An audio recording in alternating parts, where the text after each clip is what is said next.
صحیح بخاری میں حدیث ہے جی میں کان بن جاتا ہوں، میں ہاتھ بن جاتا ہوں، میں پاؤں بن جاتا ہوں.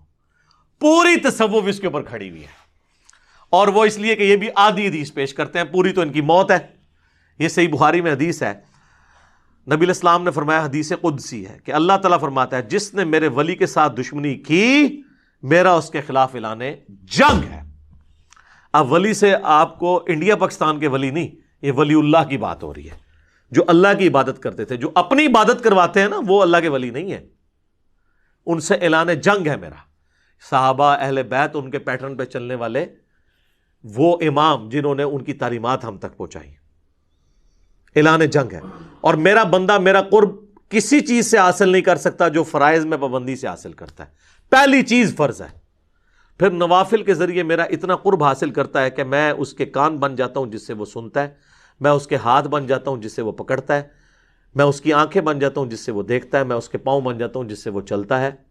بس اتنا کر کے وہ کہتے ہیں جس کے ہاتھ اللہ کے ہاتھ بن جائے پھر ایتھوں اوتھے نہیں پہنچن گے، اے ابو کو رزلٹ کر لیندے. اور یہ عربی کے محاورے میں بات ہو رہی ہے، یعنی اس کا اوڑھنا بچھونا میں بن جاتا ہوں، یعنی میں اسے اسپیشل پروٹیکشن دے دیتا ہوں. ایک بار جب وہ کوشش کرتا ہے پھر اس کے ہاتھ پاؤں کان آنکھیں میری اطاعت میں ہی اٹھتی ہیں. وہ کہتے ہیں جی یہ تو وہ پہلے ہی کر رہا تھا تبھی اس کو انعام ملا. پھر انعام کیا ہوا؟ پہلے تو اس نے کوشش کی نا، انعام اس کو یہ ملا کہ اللہ اسے استقامت دیتا ہے، جو قرآن میں بھی آیا قل ان صلاتی و نسکی و محیای و مماتی للہ رب العالمین. اے نبی تم فرماؤ بے شک میری نماز، میری قربانی، میرا جینا، میرا مرنا سب اللہ کے لیے. اچھا اس حدیث کا اگلا حصہ نہیں پڑھتے، اگلے الفاظ ہیں کہ جب وہ مجھ سے کوئی دعا کرتا ہے میں دعا قبول کرتا ہوں، اور جب مجھ سے پناہ طلب کرتا ہے اپنے دشمن کے اگینسٹ تو میں اسے پناہ عطا کرتا ہوں. تو میرے بھائی جس کا ہاتھ اللہ خود بن چکا ہے وہ دشمن کی گیچی خود کیوں نہیں مروڑ دیتا؟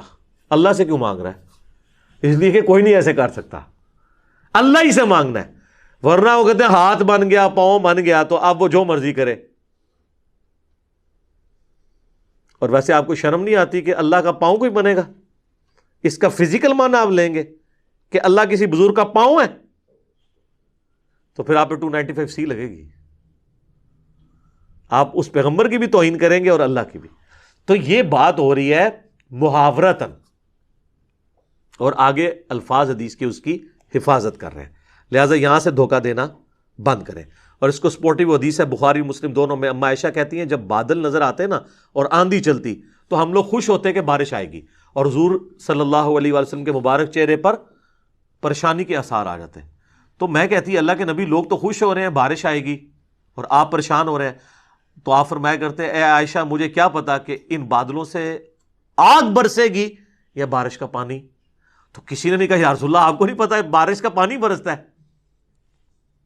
لیکن حضور کا یقین اللہ پہ دیکھیں. پھر آپ نے سورہ الاحقاف کی وہ آیت تلاوت کی کہ قوم عاد پہ عذاب اسی طریقے سے آیا تھا کہ سخت گرمی کے بعد ایک بادل نمودار ہوا اور وہ ساری قوم اس کے نیچے آ گئی اور کہا کہ ابھی بارش برسے گی، اس میں سے آگ نکلی، سب ہلاک ہوئے. حضور نے سورہ احقاف کی آیت پڑھ کے کہا کہ مجھے بتاؤ عائشہ مجھے کیا پتا کہ اس بادل میں سے عذاب آنے والا ہے یا اللہ کی رحمت. اور پھر حضور علیہ السلام یہ دعا کیا کرتے اے اللہ اسے ہمارے لیے رحمت بنا دے جو بادل آئے ہیں. اگر حضور علیہ السلام اپنے بارے میں کہہ رہے ہیں کہ مجھے نہیں پتا کہ اس میں سے کیا ہونا ہے، تو آپ بابوں کے بارے میں کیا کہہ سکتے ہیں؟ وہ اشارہ کر کے یہ کر دیں گے تو وہ کر دیں گے. حضور علیہ السلام کا ذرا یقین دیکھیں کہ فیصلے اللہ نے کرنا ہے. تو میرا خیال ہے یہ کافی ہے. ہاتھ بن جاتا ہوں پاؤں بن جاتا ہوں، اس کی اگر پریکٹیکل مثال ہوتی تو نبی علیہ السلام کی مبارک ذات ہوتی. البتہ اس میں جہاں معجزات ہیں وہ ہم مانتے ہیں، جو بخاری مسلم میں آپ نے دعا کی بارش نازل ہو گئی، پھر اگلے خطبے میں وہی بندہ کھڑا ہوا پورے ہفتے تک بارش ہوتی رہی، اس نے کہا یا رسول اللہ ہمارے تو گھاٹ ٹپک رہے ہیں، تو آپ نے مبارک انگلی سے اشارہ کیا، اللہ تعالیٰ نے آپ کی دعا قبول کی، وہ معاملہ لاد ہے. یہ تو رپورٹ ہوئی ہیں چیزیں. آپ جو بابوں کے بارے میں سٹوریاں بتا رہے ہیں وہ کوئی رپورٹ نہیں ہوئی ہیں، سب جعلی ہیں. اور اگر آپ کہتے ہیں اصلی ہے تو کر کے بتاتے سر. اے کوڑا تھا اے میدان. ایک نگاہ مار کے یوٹیوب سے نبی علیہ السلام سے متعلق گستاخانہ ویڈیو ڈیلیٹ کرا دیں. تہاڈی بزرگی کس دہڑے کام آونی ہے؟ کس دن کام آئے گی آپ کی بزرگی؟ آئے نا. ہمیں تو آپ کہتے ہیں امت مر جائے اگر حضور کے گستاخانہ خاکے مان رہے ہیں. امت تو بعد مرے، پہلے وہ بابے کیوں نہیں مر جاندے جنہوں دی ڈیوٹیاں نے؟ ان کے پاس تو اختیار بھی ہے اور وہ امتی نہیں ہے. انہیں اپنے نبی کا درد نہیں ہے، ان کو تو ہم سے زیادہ ہونا چاہیے نا. تو آپ یہ بھی کہا کریں وہ سارے بابے بھی مر جان جنہاں کو اختیار ہے نگاہ مار کے ڈیلیٹ کرنے دا، وہ نہیں کروا رہے. علمی طور سے تو ویسے مر گئے نے، ہوں تو دوسرے طریقے نال بھی مارنا ہے، جو اس طریقے نال مارو، ساڑی جان چھڑ